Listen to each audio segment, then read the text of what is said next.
अस्सलाम स्टूडेंट, हम कर रहे हैं क्लास 9th की एक्सरसाइज नंबर 3.4 का क्वेश्चन नंबर 1। 5 पार्ट्स हमने सॉल्व कर लिया। अब हम करेंगे इसका पार्ट नंबर 6। तो वही स्टेप हम फॉलो करेंगे, बहुत इजी स्टेप्स हैं। ये है हमारे पास क्यूब रूट है 0.7214 मल्टीप्लाई 20.37 डिवाइड में 60.8। हमने सॉल्व करना है इसको लॉग टेबल से। ठीक है, तो स्टेप नंबर 1 में हम करेंगे लॉग टेबल से हमने इसको सॉल्व करना है, इसकी वैल्यू को फाइंड करना है। Let X is equal to step number 1 हमने होता है लेट एक्स करना होता है इसके इक्वल। तो क्यूब रूट सेम वही वैल्यू। अब इस इंडेक्स को हमने पावर में चेंज करना है। तो हमने इंडेक्स को पावर में चेंज करना सीखा था। तो सिंपली हम क्या करेंगे, ब्रैकेट लगाएंगे और इसकी पावर बना देंगे। यहाँ पर 3 है तो 1/3, अगर यहाँ पर 4 होता तो 1/4। ठीक है, अब हम क्या करेंगे, दोनों साइड पर लॉग लेंगे लॉग टेबल फाइंड करने के लिए। लॉग टेबल यूज़ करने के लिए तो हम क्या करेंगे, दोनों साइड पर लॉग ले लेंगे। हम लिखेंगे taking log on both side. तो log of X is equal to log of की सारी वैल्यू वैसे ही लिख देनी। अब लॉग की प्रॉपर्टी आपने देखी पड़ी थी कि जब पावर हो वो पावर लॉग से पहले आ जाती है। यहाँ पर 1/3 पावर है तो 1/3 को हम लॉग से पहले लिख देंगे। 1/3 लॉग ऑफ की सारी वैल्यू। अब लेंगे लॉग की प्रॉपर्टी, यूज़ करेंगे कैसी प्रॉपर्टी, जो कि हमने मल्टीप्लाई वाली प्रॉपर्टी पढ़ी थी। 1/3 हमने साइड पे लिख दिया और ब्रैकेट लगा के हमने इसको अंदर सॉल्व करना है। ठीक है, लॉग ऑफ ये दोनों मल्टीप्लाई हो रहे हैं तो ये दोनों प्लस हो जाएंगे। लॉग ऑफ 0.7214 फिर प्लस लगाना है, इसके साथ भी लॉग 20.37 और यहाँ पर माइनस, ये डिवाइड हो रहा है, माइनस लॉग ऑफ 60.8। अब लेते हैं हम इन तीनों का लॉग। 1/3 को हमने सेपरेट रखा और लॉग कैरेक्टरिस्टिक फाइंड करते हैं सबसे पहले। तो यहाँ पर देखिए जो पॉइंट है वो 0 के बाद है। हमारा पॉइंट 0 के बाद नहीं आना चाहिए, फर्स्ट नॉन ज़ीरो डिजिट के बाद आना चाहिए। तो फर्स्ट नॉन ज़ीरो डिजिट जो है वो है 7, क्योंकि जो 0 नहीं है। ऐसा पहला नंबर जो 0 ना हो। 7 के बाद पॉइंट मूव करवा रहे हैं, कितने डिजिट मूव करवा रहे हैं, 1। ठीक है, तो यहाँ पर पॉइंट मूव करवा रहे हैं 1, तो कैरेक्टरिस्टिक आ गई इसकी 1।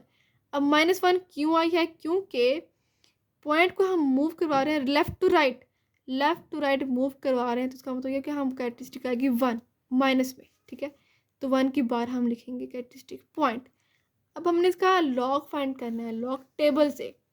लॉग टेबल का यूज़ करके हमने इसका लॉग फाइंड करना है। तो कैसे फाइंड करेंगे, हमने 72 को 1 में देखना है और इसका मीन डिफरेंस 4 में देखना है। 72 को टेबल ऑफ लॉगरिथम से 1 में देखना, तो ये है टेबल ऑफ लॉगरिथम। 72 को हमने देखना है 1 में, तो ये है हमारे पास 72, इसको हमने 1 में देखना, ये 0 ये 1, 8579। 72 को हमने 1 में देखा, 8579। मीन डिफरेंस कॉलम क्या है, हमने 4 में देखने के 4 हम इसमें ऐड कर, 4 में देख के जो हमारे पास नंबर आएगा वो हम इसमें ऐड कर देंगे। ठीक है, तो 72 को हमने 1 में देखा, 4 में देखते हैं बिल्कुल इसके सामने 1 2 3 4 इनके 2, 8579 में 2 ऐड कर दे तो क्या आता है हमारे पास 8581। ठीक है, हमने ऐड कर लिया 8581 प्लस। अब इसकी कैरेक्टरिस्टिक फाइंड करनी है, तो कैरेक्टरिस्टिक आनी चाहिए फर्स्ट नॉन ज़ीरो डिजिट। हमारे पास जो पॉइंट है वो 0 के बाद है, हमारे पास फर्स्ट नॉन ज़ीरो डिजिट क्या है, वो 2 है जो कि 0 नहीं है, और पहला ऐसा नंबर जो कि 0 ना हो। तो पॉइंट को हम मूव करवा रहे हैं यहाँ से इनके राइट से लेफ्ट की तरफ। कैरेक्टरिस्टिक आएगी पॉजिटिव में। अब कैरेक्टरिस्टिक कितनी आएगी, क्योंकि एक डिजिट है मूव करवा रहे हैं, तो यहाँ पे कैरेक्टरिस्टिक आएगी 1 पॉइंट। अब 20 को 3 में देखें टेबल ऑफ लॉगरिथम से और इसको 7 में, इनके इसका मीन डिफरेंस देखें और वो नंबर ऐड कर दे। 20 को 3 में देखना, सबसे पहले हमने टेबल ऑफ लॉगरिथम में 20 को 3 में देखना है और 7 में देख के जो आंसर आएगा उसको ऐड कर देंगे। 20 को हमने देखना है 3 में, 0 ये 20 है, इसको हमने 3 में देखना है, 0 1 2 3 3075। 20 को हमने 3 में देख लिया।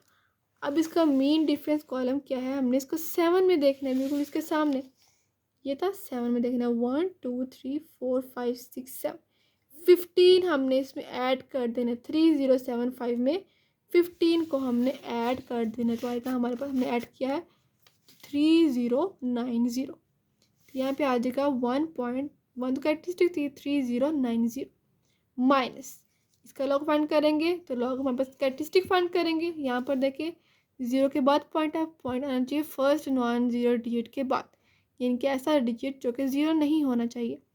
फर्स्ट नॉन जीरो डिजिट ये है, 8 जो है वो सेकंड है, इनके पहला नॉन जीरो। तो यहाँ पे 6 के बाद पॉइंट आना चाहिए, तो यहाँ हम पॉइंट को राइट टू लेफ्ट मूव करवा रहे हैं, तो पॉजिटिव में आएगा, इनके 1 की बार नहीं आएगा। एक डिजिट मूव कर रहे हैं तो 1 आ जाएगा, 1.7839। अब 7839 कैसे आया, ये हमने लॉग टेबल से किया। कैसे किया, चल कर लेते हैं। हमने 60 को 8 में देखा है, तो हमने टेबल ऑफ लॉगरिथम में जहाँ पर 60 लिखा होगा उसके बिल्कुल सामने हमने 8 में जाना है और उसको देखना। ये है टेबल ऑफ लॉगरिथम, ठीक है। हमने 60 को 8 में देखा है, ये 0, ये 60 है, 0 1 2 3 4 5 6 7 8 7839, ठीक है। तो ये आ गया 7839। अब इसको हम सॉल्व कर लेते हैं। इनके 1 की बार को हमने सेपरेट कर दिया -1 और प्लस यहाँ पे 0 बचेगा, 0.85 को हमने सेपरेट कर दिया। इसको हमने एज इट इज़, इसको भी एज इट इज़, ठीक है। अब इन सबको कैलकुलेटर से सॉल्व कर लें तो आ गया -0.6168। इनके अगर इसको डिवाइड करेंगे तो 0.6168 को कैलकुलेटर पे डिवाइड करें 3 से तो आता है -0.2056।